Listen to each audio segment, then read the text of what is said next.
CRYPTIC WINTERMOON were formed in Bavaria, or Franconia for geography nerds, in 1993 by guitarist Larsen, with a lineup that didn't last long. 95, singer Ronnie and drummer Alex from the thrash band Terrible Somnium joined CRYPTIC WINTERMOON for their first demo tape, Voyage dans la Lune. In 97 they produced a 4-song EP, self-titled, 550 copies first pressing, which was, apart from the thin guitar sound, a decent start. By that time, apart from the aforementioned Larsen, Alex and Ronnie, CRYPTIC WINTERMOON consisted of Christian on bass, Andrea on keyboards and Jochen on second guitar, who stayed only for a few months though. I'll skip some of the coming and going because it's quite a lot in the band's early days. The CRYPTIC WINTERMOON EP was black metal with death metal influences, with aggressive vocals but a melodic keyboard touch. As far as I remember, the term symphonic black metal was not yet coined in 97, thus the music was usually described as atmospheric black metal by the press. CRYPTIC WINTERMOON supported their EP by as many gigs as possible, realizing that a real band needs to play live. Some bootleg footage from their early days is on YouTube.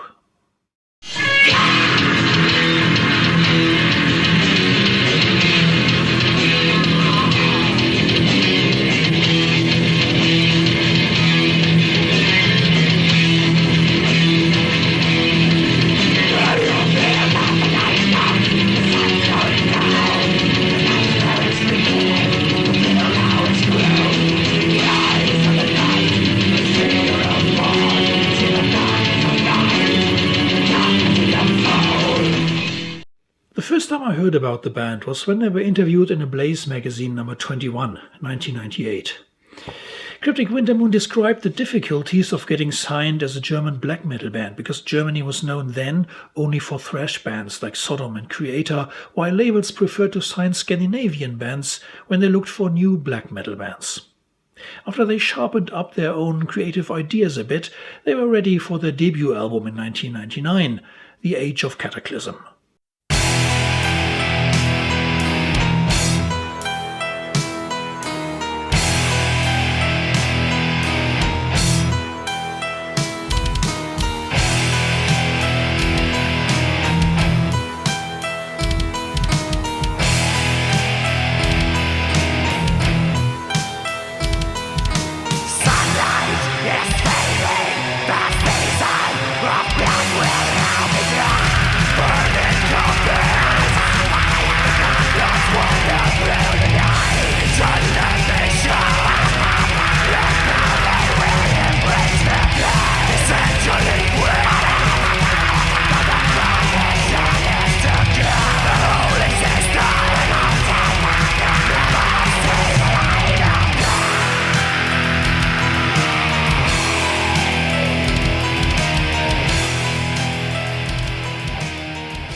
The Age of Cataclysm appeared on Ars Metalli Records, a label which specialized mainly into pagan and Viking metal with bands like Helheim or Menhir. Let's have a look into the reviews written back at the turn of the millennium, a mixture of top and bottom marks. The Age of Cataclysm impresses in every respect. Ambitious, exciting songwriting with the right mix of hardness and melody meets clean musical performances and an unadulterated yet powerful top-notch production. One anthemic song follows another, embellished with fat guitars, furious and varied vocals, sometimes high, sometimes low, and atmospheric keyboards. Thematically, the album is divided into several chapters, but musically, it flows seamlessly. Very aggressive vocals on top of harmonic guitars and Disneyland synths. I find these Germans to be a younger brother to black metal, doing everything they can to sound like it, without having a trace of originality or ideas of their own. The new star named CRYPTIC WINTERMOON sparkles in the pitch-black sky, like a diamond. Already the opener, the Abyssal Spectre, preceded by the atmospheric intro, the Cataclysm, erases everything in an incomparable way. At the helm of this metallic ship isn't Captain Iglo, but a grim, riff-hurling ferryman, who takes down posers by the dozen. Despite the quite well-known mix of harsh vocals, melodic guitar riffs with a Nordic touch, and anthemic keyboards, I must concede that this German formation was able to convince me. Somewhere between Graveworm and early Godgory, they present captivating passages, and the songs are constructed in a highly coherent manner.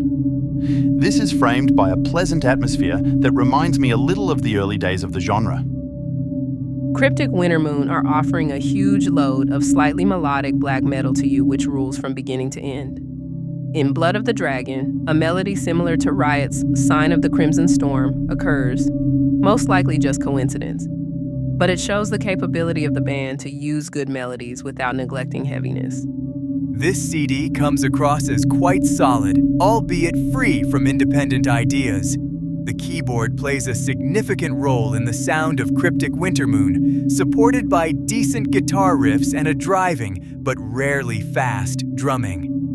Vocalist Ronnie's vocal strain is set in the high shrieking range, which sometimes makes him reminiscent of Danny from Cradle of Filth. The only problem is that this criticism could equally apply to many other acts of recent years. At this stage of their work, in my opinion, CRYPTIC WINTERMOON do not yet rise above the average.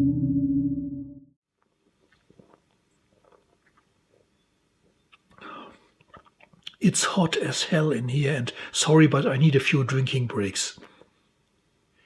In their early live shows, CRYPTIC WINTERMOON still wore face paint. Ronnie explained in a different interview in a Blaze magazine that they stopped doing it because they're not a true black metal band like Darkthrone. Their lyrics didn't really match the appearance, so they abandoned the makeup. CRYPTIC WINTERMOON were joined by a new rhythm section, Andreas on drums and Jason on bass, who had previously played in Violation together. The Age of Cataclysm was selling not great, but okay. At least they could switch to a bigger label, Massacre Records, for their second album.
Coming Storm appeared in 2003. The previous label, Ars Metalli, folded around this time, having been a bit too specialized while not being able to do much for the band.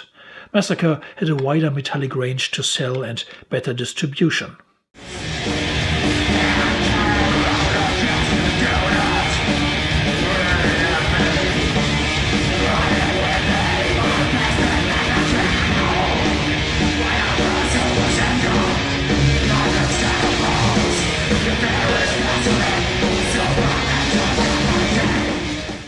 CRYPTIC WINTERMOON gave us aggressive numbers like Hate Revealed, as well as more atmospheric tunes like The Shadow Keep. Keyboards serve the songs but don't become overwhelming. The Righteous Slayer, with its mid-tempo riffs, seems to go more in the pagan metal direction. The mix puts guitars more in the foreground than on earlier releases. Altogether, A Coming Storm was a strong continuation for the band. The new deal also brought them onto the bill of some bigger festivals, like the Partisan and Wacken. They never did a longer tour, though, since they all had their day jobs. Typical problems of an underground band.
by Massacre Records in 2005, Of Shadows and the Dark Things You Fear marked another step away from Cryptic Wintermoon's black metal roots, with their increasingly melodic guitar work.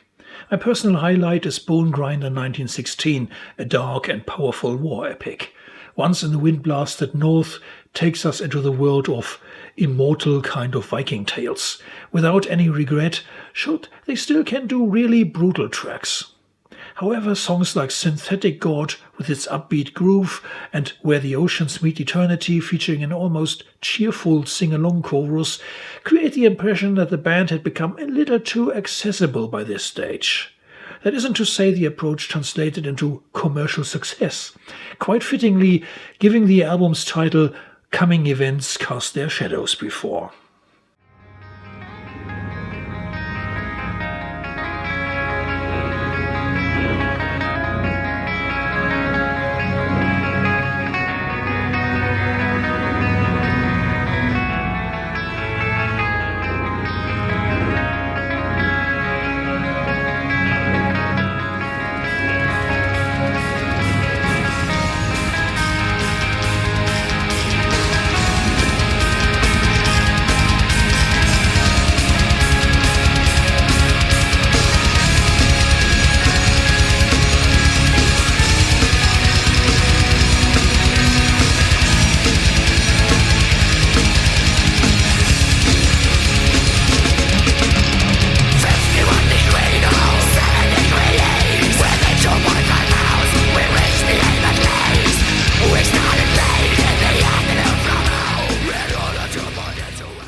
The fourth album, briefly entitled Fear, was self-produced and independently released by the band in 2009, with 1,000 copies on CD only, after the deal with Massacre Records had ended. Cryptic Wintermoon had been sales-wise a rather small band for Massacre compared to what other bands achieved on the label, and there was simply no interest to continue the deal. Guitarist Larson said in an interview with a local Bavarian mag that from the band's point of view, there hadn't been as much promotion as they had hoped for either. It took a lot of time for the restart, which then didn't lead to a new deal. Fear had a war concept, similar to bands like Bolt Thrower or Hail of Bullets, or Sabaton. One of Your Sons Is Coming Home is nearly a ballad in the middle of the album, which makes the following thrashers, Hellstorm Infantry and Tales from the Trenches, very effective. Some attempts at German lyrics and 2 country ballads are thrown in for surprise, yet it felt a bit like Cryptic Wintermoon were not the same band anymore. They seemed undecided about their musical direction and split afterwards. The band members were following different paths and didn't gel together as well anymore. In 2011, the band was officially put on hold, and although band members occasionally posted on social media that they might be doing something new sometime, nothing was released in the 15 years since. Goodbye.